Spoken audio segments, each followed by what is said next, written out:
Thinking about starting a homestead. Now, before you dive in, let me save you some of the most common headaches, because I've definitely made some of the mistakes myself over the years. And today I'm going to share 7 common mistakes that new homesteaders make. Hey, I'm Becky with Homesteading Her Way, and I'm here to help busy moms just like yourself start her dream homestead without the burnout and overwhelm. Let's get started. Number 1, estimating how much you can do. This is one of the biggest ones that I think cause the biggest burnout, just because when you get started, you want to dive right in and you just want to have the giant garden. You want to have all the animals and you want to do the rain barrel collection and the composting. And while all those are great things, they're not all great all at once. It can get really overwhelming. You get burnt out, you start failing, and you end up just wanting to give up.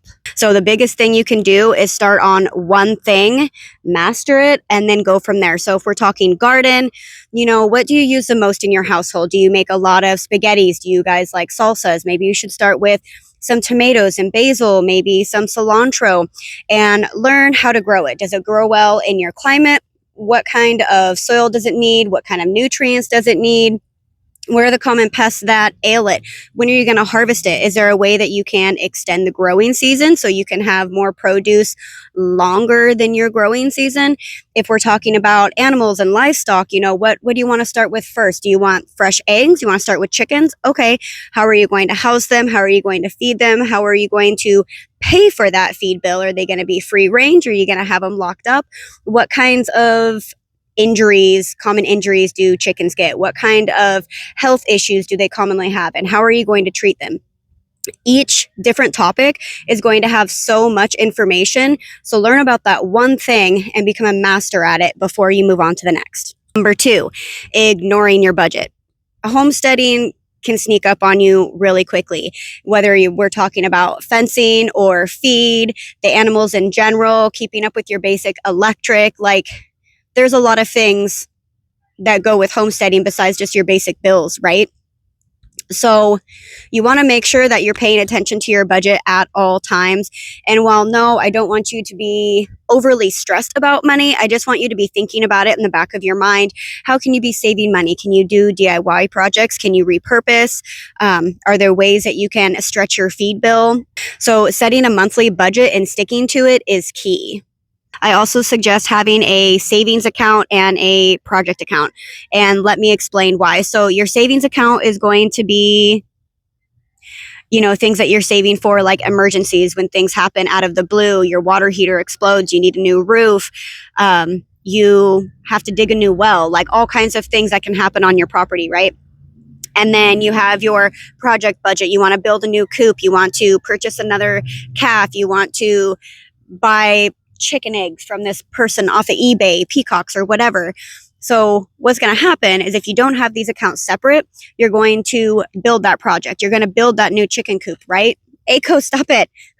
The cat is using you as a scratching post. Sorry.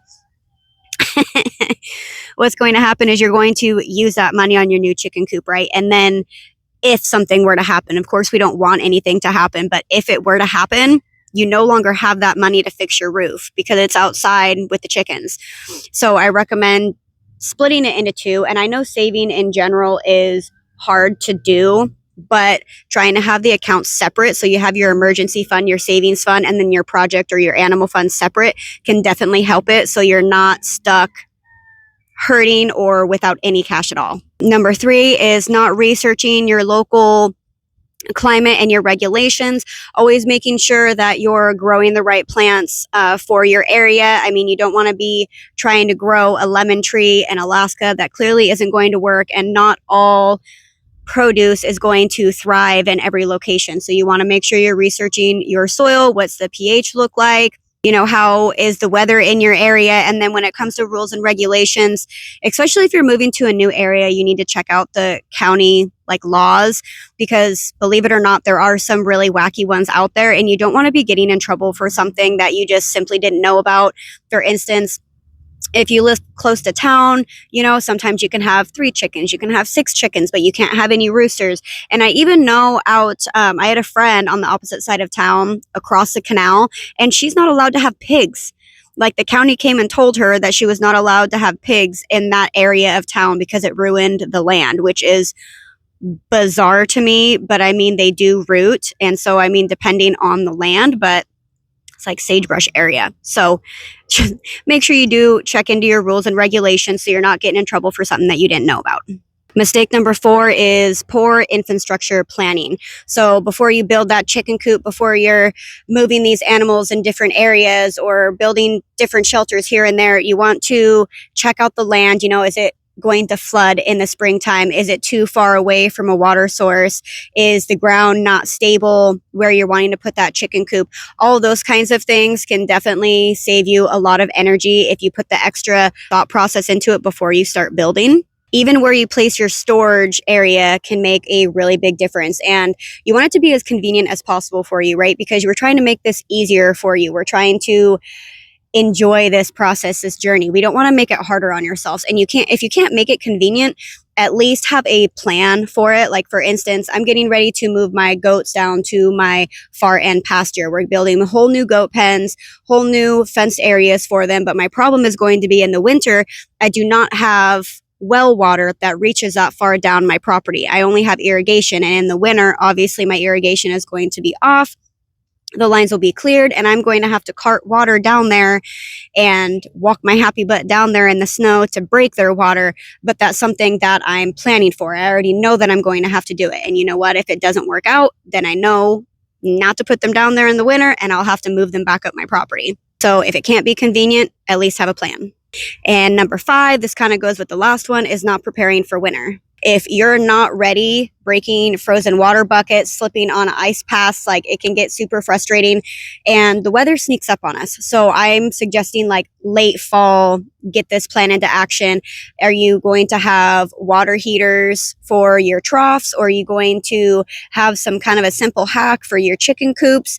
Are you putting a heater in your chicken coops? Like, I don't do that, but everyone has a method to their madness, and that's all on you and your plan and what you want for your homestead.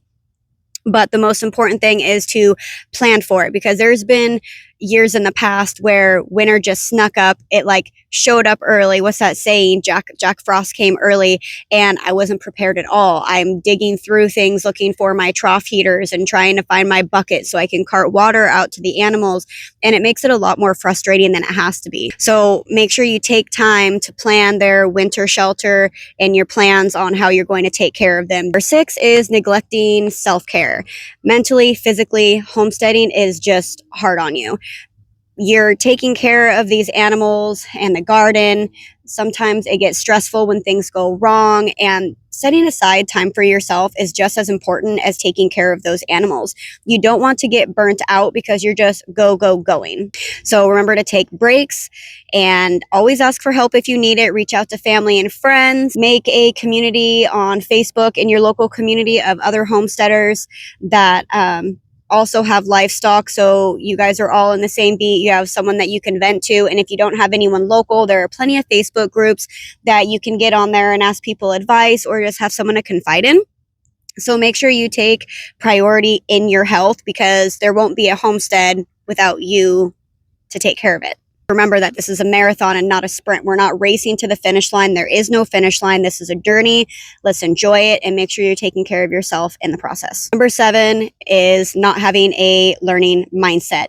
Homesteading is a learning process. Even seasoned homesteaders make mistakes, and you just need to accept the fact that it's a learning curve. Like, every new skill you're learning is going to come with its own set of failures, and that it's okay to fail. This is how you learn. So as you're failing or things don't work out the way you want it to, you just need to remember that it's just one step in the process. You're one step in the right direction. And it's okay if things don't work out the first time, and just not to give up on yourself. There are my 7 biggest mistakes that beginner homesteaders make when they first start out. I hope you paid attention, so maybe it will relieve some of those headaches and give you the right mindset to keep moving forward. If homesteading is really something you want to get into, but you don't think you have the right mindset for it, I'm going to put my blog link down below. I have tons of free printables and free information on there about homesteading, and I'm going to be launching my mini course soon on a mindset shift, so stay tuned for that if you are interested, and I will see you guys next time. Happy homesteading.